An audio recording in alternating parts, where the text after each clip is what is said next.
আর আশুরা রোজার ফজিলত কি, মর্যাদা কি? নবী করিম সাল্লাল্লাহু আলাইহি ওয়াসাল্লাম বলেছেন, সিয়ামু ইয়াউমি আশুরা আহতাসিবু আলাল্লাহি আন ইউকাফিরা আস-সানাতাল্লাতী ক্বাবলাহা।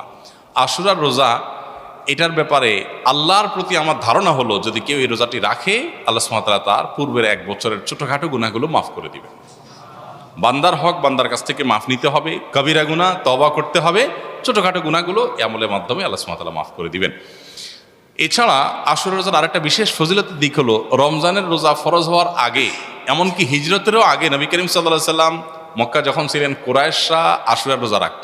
বছরে একটা রোজাই ছিল রমজান রোজা ফরজ হওয়ার আগে, সেটা হলো এই আশুরা। এবং নবী করিম সাল্লাল্লাহু আলাইহি সাল্লামও সে রোজা রাখতেন।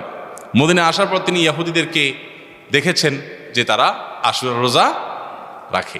অতএব তাদের রোজা রাখা দেখে নবী সাল্লাল্লাহু আলাইহি সাল্লাম জিজ্ঞাসা করলেন, তোমরা রোজা কেন রাখো? তারা বললো, এই দিনে মুসা আলাইহিস সালামকে আল্লাহ সুবহানাহু ওয়া তাআলা বিজয় দিয়েছেন,